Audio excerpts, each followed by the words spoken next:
J'étais à la recherche d'une formation en marketing digital.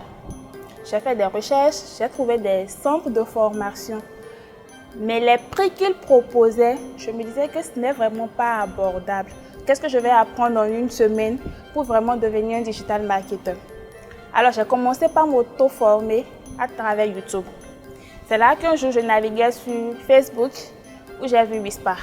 J'ai choisi de participer au programme Whisper parce que j'avais un projet et je n'arrivais pas à trouver le moyen d'atteindre mes objectifs. Pour avoir été un produit académique pendant une longue période, il est temps de rentrer dans le monde professionnel et de faire l'expérience professionnelle. Donc il fallait une expérience quand même pour commencer par affronter ce monde-là qui n'est pas du tout aisé. Avant de commencer Whisper, je n'avais aucune idée de ce qu'on appelle start-up. J'entendais juste start-up, mais je ne savais pas ce que c'est que concrètement. Mais après ma formation maintenant, je sais exactement ce que c'est qu'une start-up et j'ai la possibilité de travailler en équipe sur un projet et de le mener à bien. Whisper m'a apporté beaucoup. J'ai appris beaucoup de choses, tant en marketing qu'en programmation. Ça m'a permis aussi de m'améliorer côté design à travers les cours de design que nous avons eu à faire. Ça m'a permis de savoir travailler en équipe. Avec les cours qu'on reçoit, les workshops qu'on fait, on apprend énormément de choses. Et souvent, les workshops, ce sont avec des gens qui sont déjà dans le domaine. Donc, on peut apprendre d'eux, de leur expérience, de comment gérer nos projets personnels et les projets qu'on nous confie. Les cours. J'ai adoré tous les cours qu'on a fait sur le développement parce que c'était une nouvelle façon de redécouvrir les choses en fait. Quand on le fait à l'école, je ne sais pas comment dire, c'est différent ici, c'est différent. Il y a plus de pratique, il y a plus de suivi. En fait, tu as l'impression qu'on t'écoute réellement en fait. Tu n'es pas tout seul, tu as suffisamment de personnes et de marge en fait pour te former. Alors c'est un an challengeant, un an de long parcours avec des personnes, de nouvelles personnes avec qui vous faites d'autres expériences, avec un environnement nouveau, mais que vous arrivez quand même à vous approprier. C'est fun parfois parce qu'il y a des moments où on s'éclate entre filles, il y a des moments où il y a des blagues, des taquineries, mais il y a des moments où il faut vraiment travailler. Il y a le stress à fond à des moments donnés, mais ça valait vraiment le coup. Moi, maintenant, je peux coder, vous vous rendez compte. J'étais venue pour le marketing. Et aujourd'hui, j'aspire à faire le web design. C'est intéressant, c'est passionnant. Franchement, ça, je ne l'avais jamais imaginé, je pourrais le faire, mais je fais beaucoup de choses. Et c'est ça qui me passionne. Ma première plus belle expérience à Whisper a été de gagner avec mon équipe la première place du Space App Challenge. C'était une belle expérience dans le sens où on a eu 2 jours vraiment intenses pour mettre en place un projet. Et au départ, on ne pensait pas réellement qu'on allait y arriver. Et au bout de 48 heures, on y est quand même arrivé. J'ai aimé en fait les hackathons parce que c'était pour nous une occasion de pouvoir en fait travailler sous la pression et ça nous permettait de faire ressortir le meilleur de nous-mêmes et de surpasser en fait nos limites.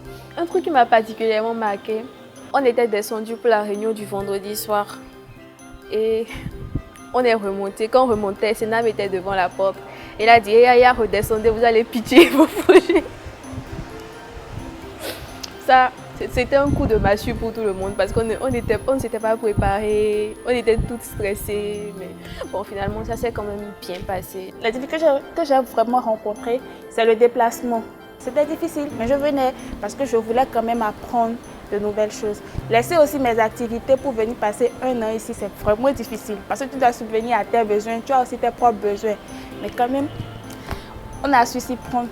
Quitter l'agronomie pour une formation en marketing digital alors même que les parents ne savent pas peut-être ce que c'est que le marketing digital, c'est pas facile.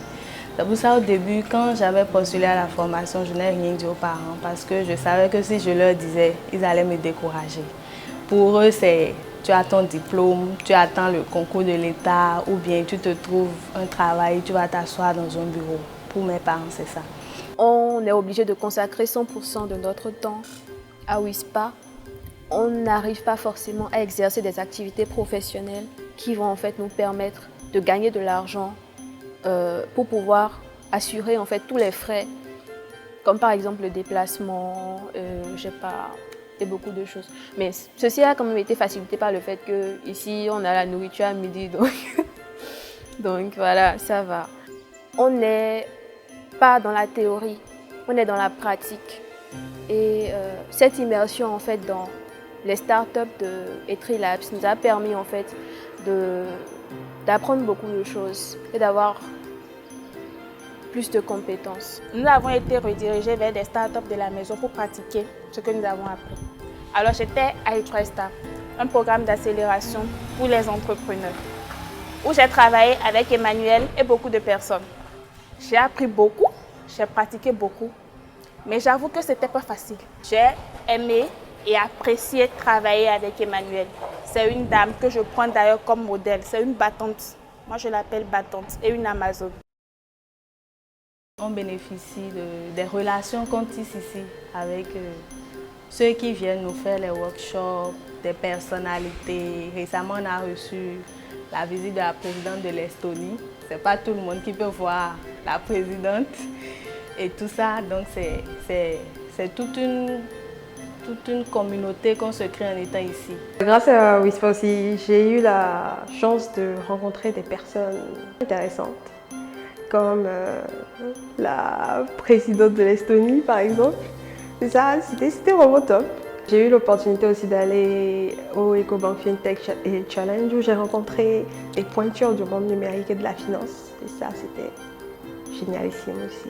La rencontre qui m'a le plus impactée a été la rencontre avec la députée Amélia Lacrafi, qui nous a montré qu'il faut être assez déterminé dans la vie si on veut réellement atteindre nos objectifs. Ma plus belle rencontre ici était Folake.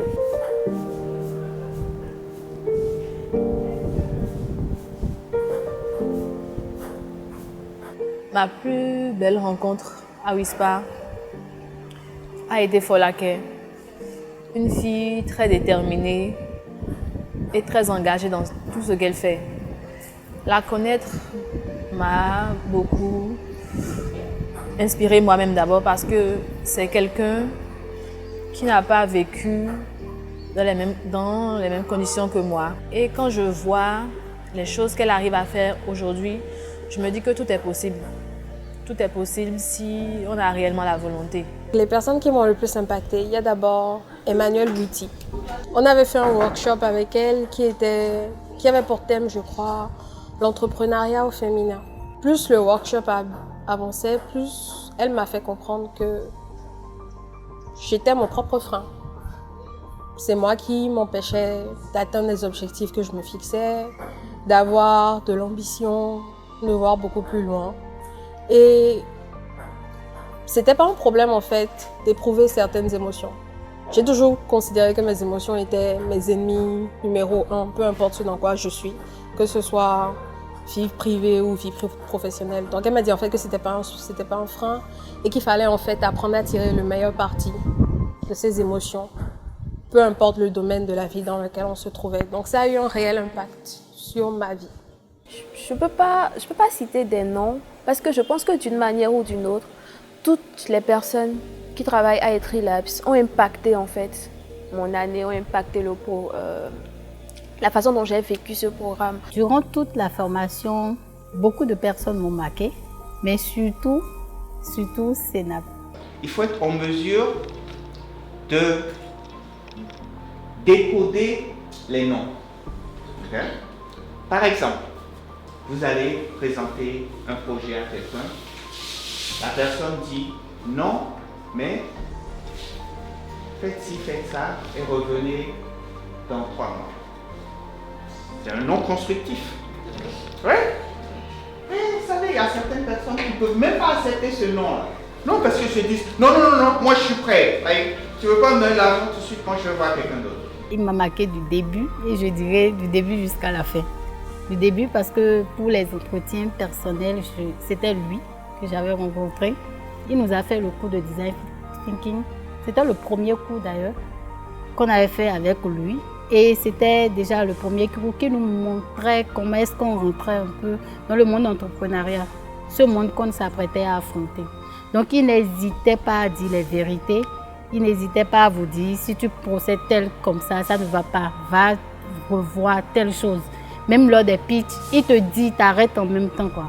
Il ne passe pas du dos de la cuillère pour te dire, il ne sait pas vous caresser dans le sens des poils ou tout. Quand c'est bon, il te dit en même temps, il te félicite devant tout le monde. Mais quand c'est pas bon, il te dit encore devant tout le monde, il s'en fout de ta mine. Quand on avait commencé le hackathon de Smart Codeuse, parce qu'avec mon projet, il était dans le jury, quand j'avais présenté le projet pour le hackathon de WISPAR, on avait remporté le premier prix. Et je me vois le premier jour de Smart Codeuse à présenter le projet d'une façon où, franchement, moi-même là, quand j'ai fini la présentation, j'ai vu que ce n'était pas du tout ça. Mais je suis restée le soir, je revoyais le film. Quand il est arrivé dans la salle de coworking, il m'a dit, toi là, tu as eu quoi aujourd'hui? Tu m'as foutu quoi comme ça? Ça m'avait tellement choquée. Et depuis le premier jour, le lundi, j'ai médité. Je me suis dit, je ne vais pas décevoir ce monsieur-là. Et j'y suis arrivée. J'ai médité sur ça dès le premier jour du hackathon jusqu'au dernier jour où j'ai remporté cette victoire-là. J'ai appris plus de choses en 6 mois à WISPAR que je n'en ai appris en 3 ans d'études universitaires. C'est pas un an perdu, mais c'est des années de gagner en fait. Avec cette formation-là, mes plans ont changé, oui. Désormais, j'ai des plans qui ne sont pas les plans que j'avais prévus avant de venir à WISPAR. Et avec la formation, je crois qu'à la fin, je vais réussir à mettre en œuvre mes projets et réussir à faire quelque chose de ma vie.